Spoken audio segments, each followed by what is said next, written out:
오늘은 부활 후 세 번째 나타나신 예수님, 부활 후 세 번째 나타나신 예수님이라는 말씀으로 주님의 은혜를 나누겠습니다. 이 14절에 보면 이것은 예수께서 죽은 자 가운데서 살아나신 후에 세 번째로 제자들에게 나타나신 것이라 라고 해서 지금 이 갈릴리에서 나타나신 예수님이 지금 세 번째 부활하신 예수님이 나타나셔서 고기 잡는 베드로와 제자들을 만나시는 장면이 지금 묘사되고 있습니다.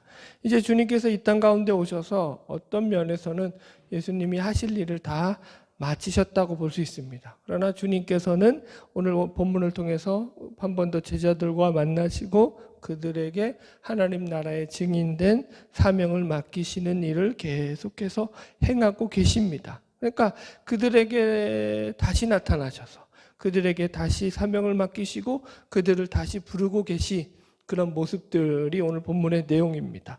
그래서 우리는 이것을 예수님의 부활 후 사역이라고 부를 수도 있죠. 그러니까 예수님이 십자가에 달려 죽으시고 부활하시는 것으로 모든 것이 끝난 것이 아니라 그 뒤에도 예수님께서는 이 하나님의 교회죠. 이 몸된 교회를 세우시는 사역으로서 지금 그 교회를 세워갈 제자들을 만나시고 그들에게 예수님의 사역을 지금 이양시키고 계시는 그런 작업을 하고 계시는 것입니다.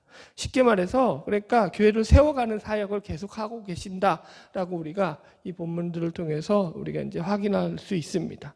그러니까 교회라는 것은 어떤 면에서 예수 그리스도의 십자가와 부활을 내용으로 가집니다만 그것을 가지는 것으로만 끝난 것이 아니라 그 안에서 십자가와 부활의 복음을 증거할 증인들을 세우는 것, 그죠? 부름의 자리로 예수님께서 세우시는 그것을 시작으로 해서 교회의 세워지는 것이 시작된다라고 우리는 그렇게 말할 수 있습니다.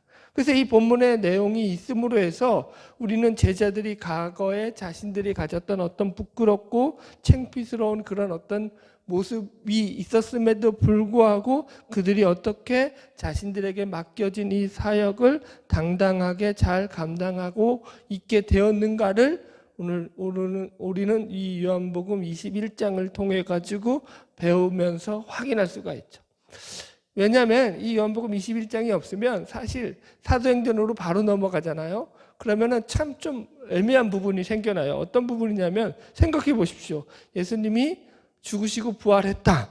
그리고는 사도행전에 가서 갑자기 제자들이 성령을 받고 그러더니 이제는 무적의 사도가 돼가지고 완전히 180도 변해서 목숨까지 바치는 자들로서 등장한단 말이에요. 그런데 이게 좀 그 이전에 그죠? 사도행전 바로 직전에 예수님의 십자가를 통해 가지고 예수님을 배신하고 예수님을 부인하며 예수님을 도망쳤던 그들의 모습과는 너무나 상반돼 있단 말이에요. 그래서 그 중간 과정에 그들이 어떻게 그런 변화의 과정을 가져서 그들이 어떤 심적 변화를 겪었기에 그러한 자리에까지 들어갈 수 있었느냐를 설명하는 데 좋은 재료가 되는 것이 이 요한복음 21장이라는 거죠. 그래서 이 부분의 스토리가 없으면 전개가 너무 빨라져 버려요. 그래서 사실은 참 중요한 장치예요. 이 요한복음 21장을 우리가 말씀을 잘 묵상하면서 교회를 세워가는 데 있어서 이제 부름의 자리죠. 예수님의 소명을 받고 예수님의 부름을 받고 사명을 감당하는 자리로 나아가는 데 있어서 그들의 어떤 그 소명의 자리를 다시 한번 우리는 본문을 통해서 확인하게 되고 그래서 우리가 교회를 세워가는 모습을 다시 한번 점검하게 되는 것입니다. 그래서 우리는 예를 들어 볼까요? 여기 요한복음 20장에서 제자들에게 예수님께서는 그들을 파송하신다는 파송 명령을 우리가 이미 한번 다루었어요. 자, 한번 확인합시다. 요한복음 20장 22절로 23절. 요한복음 20장 22절로 23절 시작. 이 말씀을 하시고 그들을 향하사 숨을 내쉬며 이르시되 성령을 받으라. 너희가 누구의 죄든지 사하면 사하여질 것이요 누구의 죄든지 그대로 두면 그대로 있으리라 하시니라. 제가 이 부분을 설명해 드리면서 결국 예수 그리스도로부터 복음 전도를 통하여 영혼을 구원하고 죄를 사함받게 하는 이 놀라운 영혼 구원의 사역을 감당하는 그런 곳이다라는 말씀을 드렸죠. 그래서 여러분, 오직 이 교회를 통해서만 영혼을 구원하는 일을 하나님은 이루어 가신다라는 거예요. 죄 용서는 다른 데서 일어나지 않아요. 여러분 이해하셨어요? 그러니까 교회를 통해서 하나님이 이 일을 완성해 가신다고요. 그래서 우리는 이 교회의 위대한 사명, 꼭 우리의 복음을 증거를 통해 가지고 영혼을 구원하는 이 일을 우리가 천국 가는 그날까지 포기할 수 없고 중단할 수 없다라는 것이 이게 1차적인 교회에 가진 큰 사명의 대명제죠. 자, 그래서 요한복음 21장의 말씀은 이런 이 교회로서의 이제 파송을 명령을 받은 제자들임에도 불구하고 어떻게 그들이 복음 전도자로서 세워져야 하는지를 갖다가 다시 한번 잘 설명해 줌으로 인해서 우리가 복음을 증거하러 나가는 전도자로서 무턱대고 나가서 복음을 증거하는 것이 아니라, 이해하시겠어요, 여러분? 그러니까 어떤 성경적인 원리가 있고, 그죠? 영적인 원리들을 우리가 여기서 발견하면서 우리가 주의 복음을 증거하는데 좋은 복음 전도자로서의 모습으로 세워지는 것들을 찾아낼 수 있어야 한다는 거죠. 할렐루야. 그래서 오늘 그 첫 번째가 부활하신 예수님으로부터 다시 부름받은 제자들의 모습이에요. 뭐라고 표현해야 돼, 이거를? 다시 부름받은 제자들. 지금 제자들은 원래 여러분 공생애 시작하실 때 예수님이 그들을 부르셔서 부름 받았죠. 그런데 여기서 지금 예수님이 그들을 또 부르시고 있다라고요. 그게 이제 오늘 본문의 내용을 우리가 이제 확인하면서 보겠지만, 예수님이 처음 제자들을 부르셨을 때 모습하고 아주 동일해요. 내용이 거의 흡사해요. 처음 소명을 받은 첫 번째 소명의 장면과 지금 어떻게 보면 두 번째 소명의 장면이거든요. 근데 그 내용이 거의 동일해요. 이제 조금 이따 확인하겠지만. 그리고 이 부름받은 제자들의 모습 속에서 그 대표격으로 등장하는 인물이 누구냐면 베드로예요. 여기서도 베드로. 여러분, 왜 베드로가 등장하느냐면 그가 제자들 가운데서 가장 뛰어난 사람이라서가 아니라 이런 문제에 관한 가장 상징적인 사람이기 때문에 요한복음에서 베드로를 언급하고 있는 거예요. 베드로라는 상징성이에요. 상징성. 예. 계속 요한복음에서 이런 얘기들은 여러 번 나왔잖아요. 더 설명 안 드려도. 그래서 이게 어떻게 그런 베드로가 상징적이 되냐면, 일단 이런 이해를 합시다. 베드로는 예수님의 수제자였단 말이에요. 그래서 자기의 의와 자기의 어떤 신념과 자기의 확신을 가지고 자기의 열심을 가지고는 최고로 열심히 예수님을 쫓았던 자의 대표였죠. 상징이었죠. 그걸로 성공했어요? 실패했어요? 그러나 실패했단 말이에요. 자기의, 자기 신념, 자기 확신 가지고 예수를 쫓았음에도 불구하고 실패하고 말았는데 그 실패한 대표격인 자가 이 베드로죠. 뿐만 아니라 어떻게 했죠? 예수님을 부인하고 배반했단 말이에요. 그죠? 거기 속에서 이제, 그러니까 베드로는 어떤 인물이냐면은 여기서는 지금 그러니까 이 배신자면서 실패로 점철된 죄인 의 모습으로서 등장하는 거예요. 그리고 다시 부름받는다고요. 처음 부름받은 모습하고 틀려요. 이제 계속 비교해 주겠지만, 여러분. 그래서 이것은 무슨 말이냐면은 똑같이 우리 신자들이 그런 베드로의 죄인된 베드로가 다시 부름받아서 예수 그리스도로부터 목양의 사명을 이양받는 그런 모습들을 또 확인하면서 우리 신자들도 똑같다고요. 어떤 면에서 똑같다고요? 죄인된 우리들, 아무런 공로와 자격이 없는 우리들임에도 불구하고 우리가 예수 그리스도의 은혜로 말미암아 부름받아서 신자로 부름받아서 하나님의 은혜 가운데 믿음으로 살아갈 수 있게 된 그 모든 것들을 베드로를 통해 가지고 상징적으로 보여주고 있죠. 베드로가 안 되면 우리도 안 되는 거예요. 네? 베드로가 안 되면 우리도 안 되는 거라고요. 근데 베드로가 되기 때문에 우리에게 소망이 있는 거라고요. 그렇다고 또 그러지 마십시오. 하나님, 나는 그래도 베드로같이 예수님을 부인하진 않았고 내가 예수님 배반하진 않았잖아요. 또 막말 나올 뻔했네. 아니라고요.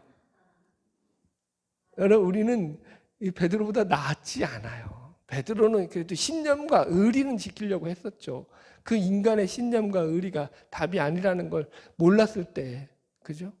이제는 그걸 안 자리에서, 인간의 죄인됨을 철저히 깨달은 자리에서 다시 부름받는 사역이라고요. 이게 이제 본문을 바라보는 시각에서 내용은 똑같다고요. 내용은 첫 번째 소명의 모습과 두 번째 소명의 이 모습이 내용적으로는 거의 같은 내용이라고요. 이건 마치 이와 같아요. 구약에서 십계명을 하나님께서 주실 때 첫 번째 돌판에 주신 거하고 두 번째 또 그 왕창 깨트려가지고 다시 또 올라가서 모세가 이번엔 돌판을 지가 깎아가지고 올라가가지고 여튼 그래서 하나님이 다시 두 번째 돌판을 새겨주시잖아요. 내용은 십계명이 변한 게 없고 돌판에 하나님이 글을 새겨주시는 건 똑같은데 첫 번째 돌판과 두 번째 돌비가 완전히 다른 의미를 가진 것과 비슷하다고요. 여러분, 그런 차이가 있다고요. 그러니까 똑같은 내용이라고 해서 그냥 똑같이 보시면 안 되고 똑같은 내용 속에서 어떤 관점에서 이 부름받은 소명이 얼마나 많은 다른 어떤 모습들로 지금 이 예수님께서 베드로를 부르고 있는지를 우리가 확인해야 된다는 거죠. 오늘 본문을 통해서 본문을 이런 기본적인 이해를 가지고 들어가 볼게요. 요한복음 21장 1절부터 6절까지 먼저 이게 전체적인 내용을 다시 한번 잡을게요. 시작. 그 후에 예수께서 디베라호스에서 또 제자들에게 자기를 나타내셨으니 나타내신 일은 이러하니라. 일단 여기까지. 여기서 디베라호스는 갈릴리 바다예요. 같은 말이에요. 이제 갈릴리 호수의 한 부분 지역이 디베랴 지역에서 갈릴리 호수가 크니까 거기서 이제 바라보는 관점에서 동서남북에 의해서 나눠지는 지역적인 그래서 그렇게 불린 거예요. 디베랴 호수로. 자, 2절 계속 읽읍시다. 시작. 시몬 베드로와 디두모라는 도마와 갈릴리 가나 사람 나다넬과 세베대의 아들들과 또 다른 제자 둘이 함께 있더니 시몬 베드로가 나는 물고기 잡으러 가노라 하니 그들이 우리도 함께 가겠다 하고 나가서 배에 올랐으나 그날 밤에 아무것도 잡지 못하였더니 날이 새어 갈 때에 예수께서 바닷가에 서셨으나 제자들이 예수이신 줄을 알지 못한지라. 예수께서 이르시되 얘들아 너희가 고기가 있느냐 대답하되 없나이다. 이르시되 그물을 배 오른편에 던지라. 그리하면 잡으리라 하시니 이에 던졌더니 물고기가 많아 그물을 들 수 없더라. 여러분, 자 보세요. 우리가 이제 고기 잡다가 예수님께 다시 부름받은 이 첫 번째 소명 장면하고 내용이 거의 흡사해요. 첫 번째 소명에서는 그물을 깊은 데 던지라는 거고 여기서는 이제 오른쪽에 던졌다는 차이밖에 없어요. 확인하는 게 좋겠죠. 누가복음 본문 접어놓고 누가복음 1장 가봅시다. 누가복음 5장 가봅시다. 누가복음 5장 1절 이하에 쭉 봅시다. 누가복음 5장. 자, 무리가 몰려와서 하나님의 말씀을 들을새 예수는 게네사렛 호숫가에 서서 호숫가에 배 두 척이 있는 것을 보시니 어부들은 배에서 나와서 그물을 씻는지라. 예수께서 한 배에 오르시니 그 배는 시몬의 배라. 육지에서 조금 떼기를 청하시고 앉으사 배에서 무리를 가르치시더니 그 말씀을 마치시고 시몬에게 이르시되 깊은 데로 가서 그물을 내려 고기를 잡으라. 시몬이 대답하여 이르되 선생님 우리들이 밤이 새도록 수고하였을 때 잡은 것은 없지만은 말씀에 의지하여 내가 그물을 내리리이다 하고 그렇게 하니 고기를 잡은 것이 심히 많아 그물이 찢어지는지라. 예, 그래서 여기서 보면은 여기서는 이제 게네사렛 호수라고 나오는데 이게 갈릴리 호수예요, 그냥. 그래서 이게 이제 로마식 이름으로는 디베라고 그렇게 이제 지금 이름 자체가 이제 그런 거예요. 이제 언어적인 차이인 거예요. 호수는 똑같은 호수예요, 이름은. 그래서 내용이 똑같죠, 그죠? 밤새도록 고기를 잡았는데 못 잡았어요, 그죠? 그런데 예수님이 여기서는 깊은 데 던져봐라 그러고 두 번째 소명하실 때는 오른쪽에 던져봐라 하니까 그물이 찢어질 만큼 고기를 잡는 것으로 인해서 이제 사건이 진행되고 있어요, 여러분들. 자, 상황 뭐라고 할까요? 내용은 똑같은데 상황은 전혀 달라요. 그죠? 그죠? 내용은 똑같은데 처음에야 예수님이 누구인지 모르고 있을 때 벌어진 일이에요. 그죠? 오늘 그래서 누가복음 여기 5장에 보면은 베드로와 그 어부들, 그 친구들은 다 베테랑 어부들이죠. 그런데도 한 마리 밤새도록 고기를 못 잡아서 있는데 예수님이란 분이 나타나가지고는 배에 올라가지고 막 말씀을 전하는 거예요. 가르치는 거예요. 그러니까 사람들이 거기에 대해서 좀 반응을 보였던 것 같아요. 여기서 보면은 베드로도 반응을 보였어요. 어떻게 반응을 보이냐면 4절 5절 보면 말씀을 마치시고 시몬에게 이르시되 깊은 데로 가서 그물을 내려 고기를 잡으라. 시몬이 대답하여 이르되 선생님, 이렇게 나와요. 자 보세요. 그러면서 이제 선생님 말씀에 의지해서 내가 그물을 내리리이다. 밤새 내도록 수고해서 한 마리도 못 잡았지만 이런 거거든요. 그러니까 무슨 말이냐면 이게 지금 베드로가 예수님을 향해서 선생님이라고 했다라는 것은 우리가 그런데 선생님이라고 해야 보통 같은 그 또래 집단에서 상대를 가리켜서 안 한단 말이에요. 지금 베드로는 그런데 예수님을 향해서 선생님이라고 표현했다고요. 그건 뭐예요? 그분의 말에 지금 베드로가 반응했다는 거 안 했다는 거예요? 반응했다고요. 그러니까 쫓아갔지. 그물 버려두고 배 버려두고. 안 그러면 제정신이면 왜 쫓아가요? 이해하시겠어요? 자, 베드로가 예수님의 말씀에 어떤 반응을 보였다고요. 그러니까 예수님이 깊은 데 가서 그물을 던져라 했을 때 이 베드로가 그 말씀에 순종해서 깊은 데서 그물을 던졌다고요. 보통 어부들 같으면 어떻겠어요? 저 같아도 그렇겠죠. 아니 내가 지금 고기를 몇십 년 잡았는데 우리를 우습게 여기는 거야? 응? 응? 내가 어부 생활 몇십 년 했지만 당신 같은 사람 처음 보네. 당신이 말을 잘할지는 몰라도 고기 잡는 거야. 우리가 전문가지. 어디 마음대로 던지라 말라 그래 그물을. 썩 물러가시오. 이러지 않았겠냐고요. 일반적인 반응은. 근데 베드로는 안 그랬다고요. 여러분. 그죠? 말씀에 순종해서 그물을 던짐으로 고기를 잡았다고요, 여러분들. 그러니까 여기서 이제 이게 베드로가 예수님을 처음 쫓아갈 때 모습이에요. 그래서 여기서 소명의 중요한 요소가 우리 좀 씁시다 그래요. 네. 소명의 요소들이 있죠. 소명의 요소들을 우리가 여기서 확인할 수 있는 게 뭐냐면 지금 베드로는 예수님의 말씀에 순종하는 거죠.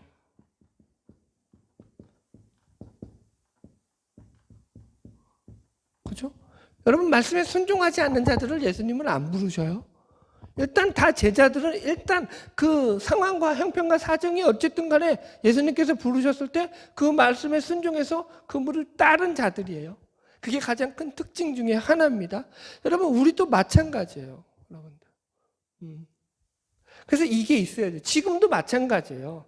베드로가 지금도 마찬가지로 특징이 뭐냐면 예수님의 말씀대로 그물 고기 있느냐 없다 그러니까 오른편에 던져라 하니까 그들이 가서 던졌다고요. 여러분들. 자, 좀 더 진행합시다. 지금 베드로는 3년 동안이나 주님을 따라다니면서 주님을 누구보다 잘 알고 있는 상황이에요. 지금 상황은. 이 첫 번째 소명을 받았을 때는 예수님에 대해서 잘 몰랐던 상황이었다면. 그죠? 지금은 누구보다 더 잘 알고 있을 뿐만 아니라 예수님을 3번이나 부인했던 그 실패의 경력을 가지고 있는 자죠. 그래서 이 본문을 통해서 우리는 여기서 베드로가 어떤 상황에서 다시 부름받게 되었는지를 확인하게 됩니다. 어떤 상황이죠? 지금 베드로가 부름받고 있는 상황은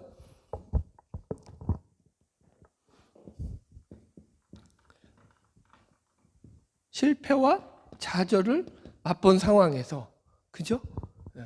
지금 부름받고 있다라고요, 여러분들. 그러니까 신앙이라는 게 그래요. 하나님이 우리를 언제 부르실까요? 부르심의 어떤 그 상황들을 보면 거의 인생들이 실패 가운데 있을 때 하나님은 그들을 부르셔요. 그것을 통해서 뭘 깨닫게 하시죠? 니들의 인생이 니들의 주인이 니들 것이 아니다라는 걸 깨닫게 하죠. 니들 마음대로 살아서 될 일이 아니다라는 걸 깨닫게 하죠. 하나님의 가장 큰 특징 중에 하나가 뭐냐면 하나님은 고쳐 쓰신다라는 거예요. 이해하시겠어요? 우리 같이 이거 고장 나면 이거 갖다 버려 하고 새 거 싸가 요즘이야 더 그렇죠. 당근에 보면 아주 어마어마하게 증거 나오잖아요. 웬만하면 다 갖다 버리고 새 거 싸는 시대잖아요. 하나님은 그렇게 안 하신다고요. 그냥 이거 조금 불편하면은 이거 그냥 버리고 새 거 쓰면 훨씬 더 편하고 새로운 거 쓰면 훨씬 편하신데 그렇게 안 하시고 고쳐 쓰셔요. 그를 변화시키신다고요. 그를 갖다가 자꾸 하나님의 사람으로 바꾸시죠. 변화시키셔서 고쳐 쓰셔요. 하나님의 특징이죠, 여러분. 할렐루야. 자, 이제 본문 다시 돌아옵시다. 자, 21장 2절 같이 읽읍시다. 시몬 베드로와 디드모라는 도마와 갈릴리 가나 사람 나다나엘과 세베대의 아들들과 또 다른 제자 둘이 함께 있더니. 자, 지금 여기에 등장하는 제자들이 몇 명이요? 7명이요. 자, 여기서 이제 우리가 이제 질문을 던져야 돼요. 여기서 3절까지 읽고 질문을 봅시다. 3절 읽읍시다. 시작. 시몬 베드로가 나는 물고기 잡으러 가노라 하니 그들이 우리도 함께 가겠다 하고 나가서 배에 올랐으나 그날 밤에 아무것도 잡지 못하였으나. 이렇게 나와요.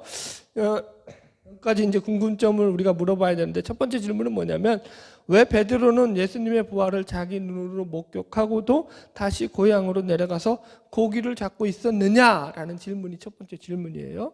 2절을 보면은 여기 베드로뿐만 아니라 디두모라는 도마, 그죠?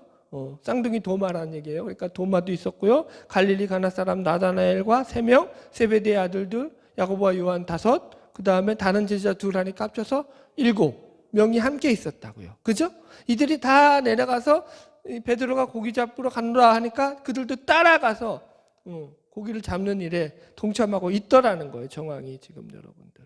그러니까 재밌는 것은, 이거 또 하나 재밌는 건 뭐냐면, 이들이 그러니까 다 흩어진 것 같이 보이지 않는다라는 거예요. 모여 있었다고 7명이요. 그렇다라는 것은 나머지 무리들도 모여 있을 확률이 높다라고 봐야죠. 그러니까 뭉텅이로 모여서 뭔가를 준비하고 있다라는 느낌을 받아야 돼요, 여러분들. 제가 왜 이런 설명을 드리냐면은, 이 요한복음에는 왜 베드로가 고기를 잡으러 갔는지에 대한 정황 설명이 없어요. 네? 그러다 보니까 여기서 가장 큰 오해를 사는 것이, 예수님께서 명령하신 사람을 낳는 어부가 되라라고 하는 이 사명을 버리고 이 제자들이 다시 일터로 돌아갔다, 그래서 세속으로의 환속이 아니냐, 이런 이야기를 하시는 분들이 꽤 많아요. 제가 이 본문을 준비하면서 여러 목사님들의 설교를 확인을 했는데, 의외로 꽤 많은 목사님들이 그런 류로 바라봐요, 지금 이 상황을. 그러나 그건 본문에 대한 이해가 상당히 좀 부족한 이해라고 말씀드릴 수 있어요. 왜냐하면은 이런 거예요. 그 목사님들이 보는 거는 이런 거예요. 지금 뭐라고 표현해야 되냐면은, 이 베드로가 실패와 좌절함기 때 자기가 예수님을 부인한 거에 대한 그런 어떤 인간적인 절망감 때문에 이제 예수님을 버리고 예수님의 부활을 목격했음에도 불구하고 세상으로 다시 돌아갔다, 이렇게 보는 거거든요. 아니라고요. 그럴 수가 없어요, 여러분들. 여러분, 그건 아주 신빙성이 낮은 이야기예요. 왜냐하면은 지금 이 본문에도 보듯이, 지금 예를 들어서 여기에 도마와 나다나엘도 베드로와 그 야고보 일행을 따라갔거든요. 그런데 같이 고기를 잡는 일에 같이 합류하고 있단 말이에요. 그렇다면 이 사람들은 원래 어부가 아닌 사람들이란 말이에요. 그죠? 그러니까 이게 지금 앞에 주장대로 하면 전부 다 어부가 되었다는 말이 되는데, 그건 말이 안 되죠. 원래 자기들이 하는 생업은 따로 있다고요. 지금은 어떤 생업의 목적을 위해서만 이렇게 모여 있는 것은 아니라는 거예요. 그래서 그렇죠? 이해하셨죠? 그래서 여기에는 크게 성경적으로 2가지 해석이 있는데, 첫 번째가 뭐냐면은 본문의 대표적인 견해로서 마태복음과 마가복음에 보면은 부활하신 예수님께서 이 여인들을 통해 가지고 제자들에게 갈릴리로 가서 기다려라 라는 명령을 주십니다. 그래서 이제 여인들이 이 명령을 받고 제자들에게 전달해요. 네? 그러니까 확인합시다. 마태복음 28장 본문 접어놓고, 마태복음 28장 마태복음 10절 시작. 이에 예수께서 이르시되 무서워하지 말라, 가서 내 형제들에게 갈릴리로 가라 하라, 거기서 나를 보리라 하시니라. 이렇게 말씀하신다고요. 그렇죠? 그래서 이 견해로 보자면 이제 갈릴리에서 부활하신 예수님을 기다리기 위해서 그들은 지금 갈릴리로 내려가 있는 거예요. 그 동안에 무료함을 달래기 위해서 자기들이 가지고 있었던 그 고기 잡는 그 업을 하면서 적적하니까 기다리는 거죠. 이게 첫 번째 가장 유력한 견해고요. 두 번째 견해는 어떤 견해가 있냐면 비록 제자들이 사도로서의 사명을 포기하지는 않았지만 이전에 주님과 함께 있을 동안에 계속 되어 왔던 여인들의 공개, 그러니까 예수님이 공생의 기간 제자들과 함께 있을 동안에는 이 많은 여인들과 예수님을 따라다니는 무리들로부터 공개를 받았어요. 도움을 받았어요. 그래서 물질적인 어려움이 없었어요. 그래서 요한복음 13장에도 보면은 유월절에 모아둔 돈을 가지고 그것을 갖다가 가론 유다를 시켜가지고 마치 가난한 자에게 도와주는 그런 말씀으로 이해될 만한 그런 본문도 등장을 해요. 그러니까 돈이 남았다라는 거예요. 쉽게 말하면. 그런데 예수님이 돌아가시고 난 뒤에는 돕는 자가 있어요, 없어요? 없죠. 그러니까 당장 생계에 대한 어려움이 있으니까 그래서 이제 그 생계에 대한 부분으로 이제 겸사겸사 내려간 것이다라는 그런 해석도 있습니다. 그러므로 제자들이 갈릴리에 내려가서 고기를 잡는 이 사건을 이게 자신들의 사명을 잃어버린 사건으로 그렇게 해석하는 건 아주 부적절한 해석이에요. 성경은 그렇게 보시면 안 돼요. 물론 제자들이 인간적으로 못난 건 맞아요. 그렇지만 그걸 또 너무 깎아내려가지고 아닌 걸 또 기다 그래도 그건 성경에 대한 부분의 잘못된 이해입니다. 자, 그래서 이제 우리가 이 본문에서 물어야 질문은 이거예요. 그러니까 뭐냐면 제자들에게 지금 무슨 문제가 생겨서 갈릴리로 간 거냐라는 질문이 아니라 왜 예수님은 제자들에게 갈릴리로 가라고 명령하셨느냐라는 질문을 물어야 된다고요. 왜 갈릴리냐를 물어야 된다고요. 이해하셨죠? 여러분도 아시다시피 갈릴리라는 지역은 예수님의 공생애를 처음 시작하신 장면이에요. 우리 아까 누가복음 5장에서도 확인했듯이, 그러니까 제자들을 처음 부르신 대부분의 장소도 갈릴리예요. 갈릴리. 그래서 부활하신 예수님이 갈릴리로 가라고 하셨냐라는 것을 자 여기 확인해 봅시다. 마태복음 28장 읽었으니까 16절 이하에 보세요. 여기 보면 이렇게 나와요. 그래서 마태복음 28장 16절로 20절 다 읽읍시다. 시작. 11제다가 갈릴리에 가서 예수께서 지시하신 산에 이르러 예수를 배웠고 경배하나 아직도 의심하는 사람들이 있더라. 예수께서 나와 말씀하여 이르시되 하늘과 땅의 모든 권세를 내게 주셨으니 그러므로 너희는 가서 모든 민족을 제자로 삼아 아들과 아버지와 성령의 이름으로 세례를 베풀고 내가 너희에게 분부한 모든 것을 가르쳐 지키게 하라. 볼지어다 내가 세상 끝날까지 너희와 항상 함께 있으리라 하시니라. 아멘. 여러분 지금 이 말씀을 하신 곳이 어디라고 나와요? 여기 16절 보시면 갈릴리에 있는 예수님께서 지시하신 산이에요. 그죠? 그러니까 갈릴리에 있는 산에서 지금 예수님께서 이 유명하신 우리가 잘 알고 있는 예수님의 지상 대명령이라고 불리시는 이 말씀을 하신단 말이에요. 자, 그럼 순서상 따져보자고요. 지금 순서상으로 볼 때 요한복음 21장에 나오는 사건이 갈릴리에서 부활하신 예수님을 만난 제일 첫 번째 사건이라고요. 그죠?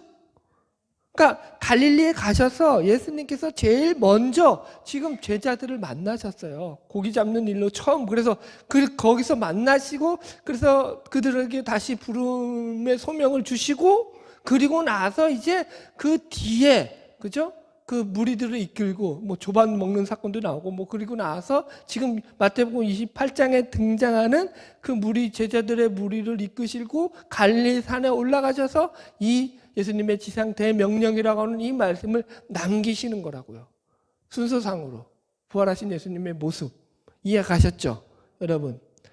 자, 그럼 우리는 여기서 또 이렇게 물어야 돼요. 그럼 예수님이 왜 이렇게 일을 하셨느냐라는 거예요. 이 일을 하시는 이유에 대한 부분들을 우리가 좀 이해해야 돼요. 처음에도 제가 말씀드렸지만 지금 예수님의 모습은 전부가 다 예수님이 승천하시기 전에 제자를 통해서 뭘 하시는 모습이라고 했어요? 교회를 세우시는 모습. 안 써드려서 또 있죠. 교회를 세우시는 거예요. 아멘? 교회를 세우시는 모습이라고요. 지금 이게 전부 다. 그래서 보세요. 여기에 참 은혜가 있는 것은 예수님은 부활하셔서 그 유명한 종교 지도자들이라든가 예수님을 십자가에 못 박았던 빌라도라든가 어떤 유명한 저명 인사에게 한 명도 그런 자들에게 나타나지 않으셨다고요. 그 당시 대제사장이었던 가야바와 안나스에게도 안 나타나셨다고요. 부활하셔서. 그래서 그들은 예수의 부활을 모른다고요. 여러분 저 같으면 안 그랬을 거예요. 그것들한테 나타나가지고 내 이놈들 나를 우습게 여겨? 니들이 응? 그래도 무사할 줄 알았냐? 내가 너희들을 가만두지 않겠다. 부활하신 예수님이 그렇게 호통치셨으면 복음이 훨씬 우리는 더 쉽게 전파되지 않았을까라는 그런 추측과 상상을 가질 수 있는데 예수님은 그런 식으로 교회의 모습을 세워가시는 것을 원치 않으셨다고요. 어떤 한 사람의 저명 인사, 어떤 한 사람의 유력한 사람을 통해 가지고 그를 세워서 교회가 마치 그 사람 중심으로 이끌어가는 그런 모습으로 예수님은 교회의 모습을 만들어 놓으시지 않으셨다고요. 이해하셨죠? 그래서 부활하신 예수님이 나타나신 자들은 누구밖에 없어요? 성경에 보면 제자들에게만 나타나셨다고. 제자들. 예수님을 믿고 따르고 순종한 자들. 예수님의 죽음을 걱정해서 무덤가에 향유를 바르러 나온 여인들에게만 나타나셨다고요, 여러분. 이해하셨죠? 예수님과 관계 있는 자들, 예수님과 친밀한 자들에게만 나타나신다니까요, 여러분. 그래서 예수님이 지금 사역지도 어디였다고요? 예수님이 공생의 기간 동안에 주요 사역지는 갈릴리라고요, 갈릴리. 예수님은 다 갈릴리에서 사역을 하셨어요.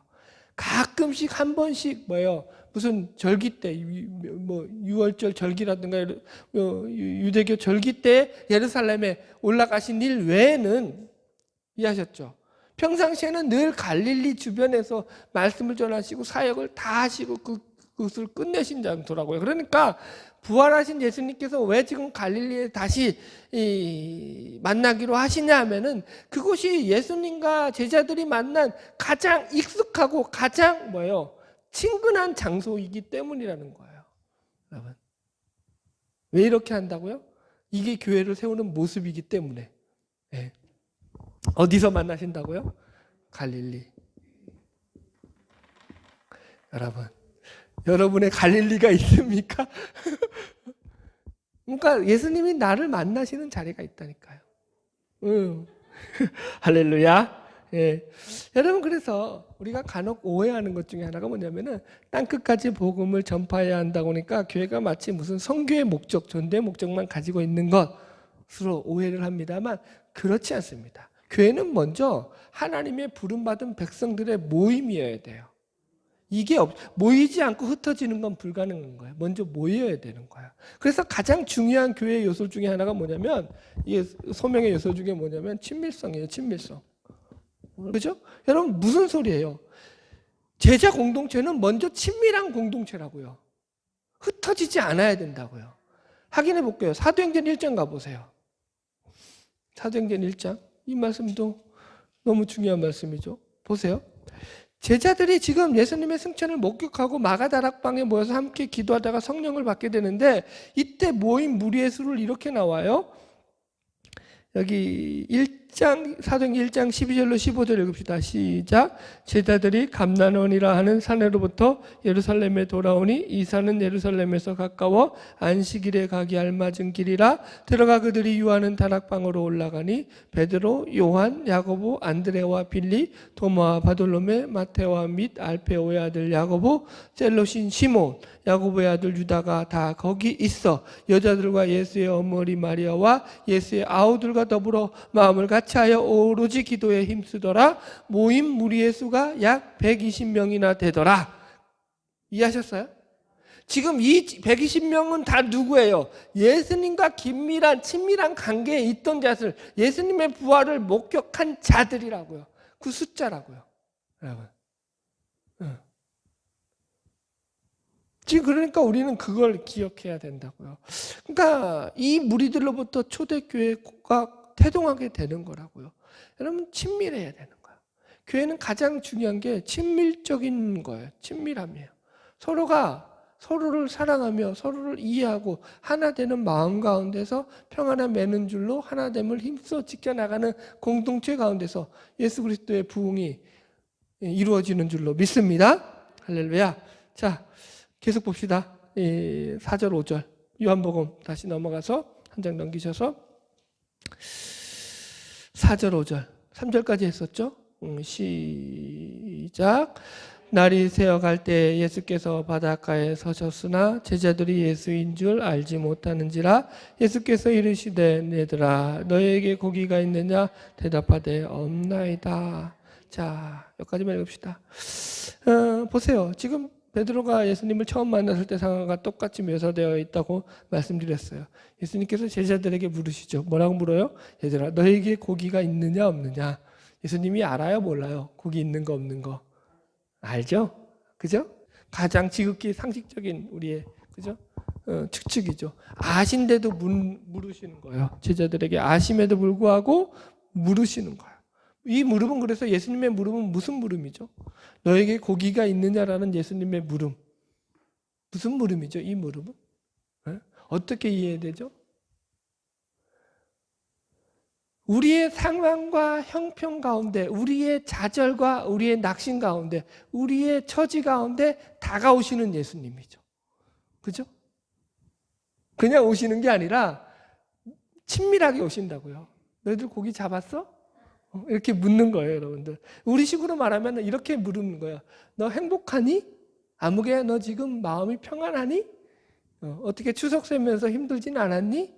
어떻게 속썩이는 것들이 또 있지 않았어? 묻는 거라고요. 예수님 왜 물으시죠? 관심이 있다라는 거예요. 간섭을 하시겠다는 거예요. 이 물음이 중요하다고. 예수님의 물음을 우리가 느껴야 된다고요. 우리가 세상 속에서 세상의 물음에 귀를 기울일 게 아니라 예수님이 우리에게 묻고 있는 이 질문에 귀를 기울여야 된다고요. 예수님은 그러면 왜 이 물음을 물으시는 목적이 뭐예요? 너 금을 깊은 데 가서 던져, 너 금을 오른쪽에 던져 라고 말씀해 주시기 위해서 우리의 삶을 간섭하심으로 말미암아서 우리의 삶의 현 상황 속에 있는 뭐예요? 어려움을 타개하고 문제들을 해결해 주시는 그런 목적으로 우리를 부르신다고요. 아멘. 자, 결론 봅시다. 6절 시작. 이르시되 그물을 배 오른편에 던지라 그리하면 잡으리라 하시니 이에 던졌더니 물고기가 많아 그물을 들 수 없더라. 우리가 여기 몇 절에 확인했듯이 뒤에 가면 이게 153마리에서 153 153마리라 잡히는 그런 일이 나타납니다. 자, 여러분, 그러니까 예수님께서 공생애 처음 시작하실 때도 계속 반복해서 말씀드리지만 제자들을 이런 식으로 부르셨다고 말씀드렸어요. 그리고 지금도 똑같은 방식으로 부르셔요. 자, 이거는 뭐냐면은 리메모리얼이라고 해요. 다시 기억을 갖다가 회상하게 하시는 거예요. 제자들을 통해서. 이해하셨죠? 제자들에게 이걸 똑같이 다시 한번 이걸 반복해서 처음 불렀을 때 그 제자들이 부름받았던 그 모습들을 그들의 마음을 회상시키시는 거예요. 그런데 이게 어떤 차이가 있냐면 똑같은 회상이 아니에요. 이해하셨죠? 이제는 자신의 처지를 아는 자리에서 회상하는 거예요. 이전에 부름받았을 때는 지가 죄인인 거 알아요? 몰라요? 모르고 부름받았다고요. 그게 다르다고요. 여러분, 그냥 교회 다 나왔다고 성도가 아니라고요. 여러분, 교회 그냥 잘 다닌다고 다 신자가 아니라고요. 자기가 죄인됨을 깨닫지 못하면 그건 아직까지는 아니라고요. 낫예시라고요. 죄인됨을 깨닫고 난 뒤에 그 뒤에 리메모리얼이 생겨난다고요. 하나님이 나한테 왜 그렇게 하셨는지가 생겨나야 된다고요. 예수님이 나한테 왜 그렇게 말씀하셨는지가 생겨나야 된다고요. 이제는 알죠. 제자들이 이해하셨죠? 자신들의 처지와 입장을 잘 아는 상황에서 다시 예수님이 자신들을 부르고 있다고 그 부르심에 대해서 제자들이 느끼는 그 어떤 감격과 감동은 이루 말할 수가 없는 거죠. 여러분, 고기를 많이 잡았다가 포인트가 아니라고요. 또 난 참 목사님들 참 설교 속에서 속상한 게 또 그러니까 야, 예수 그리스도와 우리가 함께 하시면 우리는 형통합니다. 고기가 많이 잡힙니다. 뭐든지 잘 될 줄 믿습니다. 아멘이죠. 뭐 이런 설교야 뭐 100% 설교죠 뭐. 여긴 그게 포인트가 아니라고요. 그럼 계속 고기만 잡고 있지 뭐하러. 예. 안 그래요? 아니라고요, 여러분들. 여러분 보세요. 결론의 말씀으로 정리합시다. 예수님이 왜 부르셨다고요? 이들을 전부 다? 그래서 첫 번째 부르문은 이렇게 표현하고 있어요. 사람을 낚는 어부가 되게 하려고 예수님께서 내가 이제 너희로 사람을 낚는 어부가 되게 하겠다. 그죠? 이렇게 사람 낚는 어부로 부르셨다고 예수님께서 부르심의 목적에 대해서 얘기했어요. 그런데 지금에 와서는 다 같은데 이건 달라요. 이제 와서는 부름의 목적이 변하셨어. 그때는 전도의 목적으로 부르셨다면 이제는 전도의 목적이 아니라 자, 뭘로 바뀌었죠? 교회를 세우시기 위한 목적으로 부르셔요. 그래서 목양의 목적을 가지시죠. 내 양을 먹여라. 내 양을 쳐라. 이렇게 부르신다고요. 이해하셨죠? 그러니까 교회를 세우시기 위해서 부르신다고요. 그러니까 우리는 늘 이걸 놓치면 안 돼요. 그래서 우리는 하나님 앞에서 이런 부름받은 인생이라는 것을 기억하시고 믿음의 길을 걸어가야 되는 겁니다. 말씀을 정리합시다. 누가 부르십니까? 부활하신 예수님이 부르십니다. 육하 원칙으로 해봅시다. 언제 부르십니까? 인생의 실패와 좌절을 맛볼 때 우리를 부르십니다. 어디서 부르신다고요? 갈릴리에서. 가장 친근한 장소, 친밀한 장소. 우리가 예수님을 만날 장소가 있어야 돼요. 그래서 너무 중요합니다. 은혜 받을 자리에서 제발 여러분 다른 건 다 놓치셔도 돼요. 은혜 받을 자리는 놓치면 안 돼요. 여러분 그건 생명이 떨어져 나가는 것과도 같은 거예요. 너무 저는 그런 것들을 너무 정말 중요하게 생각을 해요. 그 다음에 어떻게 부르셨다고요? 말씀에 의지해서 순종하는 자들을 부르셔요. 그래서 이게 뭐라고 표현하냐면은 말씀에 순종해서 그물을 던지도록 부르신다고요. 순종하는 모습을 가지고 우리를 부르신다고요. 아멘? 네. 그다음에 무엇으로 부르셨다고요? 첫 번째는 사람 낚는 어부로 부르셨다가 두 번째는 내 양을 먹이라는 목양의 교회를 세우는 목적으로 부르시고 있다고요. 우리도 그렇게 부름받고 있다는 걸 잊지 마시죠. 왜 부르신다고요? 부르심의 목적이 그래서 땅끝까지 주의 증인된 자의 삶을 살게 하도록 하기 위해서 우리를 부르시고 있습니다. 이 부르심에 여러분 그때나 지금이나 2000년 전이나 지금이나 이 부르심에는 변화가 없어요. 아멘? 우리들도 그렇게 부름받은 자들인 걸 잊지 마시고 감사하잖아요. 우리는 죄인이라고요. 여러분 나를 속상하게 만드는 그 사람보다 내가 더 낫지 않다라고요. 여러분, 그 사람이 만약에 내 처지였으면 그 사람도 똑같이 나같이 행동했을 거고 내가 그 사람 처지였으면 나도 그 사람처럼 행동했을지도 모른다라는 게 우리들의 기본적인 신자다운 생각이어야 돼요. 그래서 우리는 어떻게 마음을 품어야 된다고요? 죄인됨에도 불구하고 그 예수 그리스도의 그 사랑으로 부름받은 놀라운 은혜를 입은 자라는 걸 잊지 말아야 된다는 거죠. 그래서 우리는 그 부르심 앞에서 여러분 우리가 그들과 다르지 않음에도 불구하고 우리는 먼저 부름받았잖아요. 이 놀라운 축복을 어떻게 다 감당할 거냐고요. 얼마나 감사하냐고요. 여러분 잊지 마십시오. 우리 신자가 신자 됐다라는 것은 하나님의 놀라운 은혜로 이 자리에 서 있다라는 것. 그래서 그 은혜 가운데서 오늘도 살아간다라는 것을 기억하시고 날마다 그 부르심에 합당한 자들로 살아가는 저와 여러분 되기를 주의 이름으로 축복합니다. 기도하겠습니다.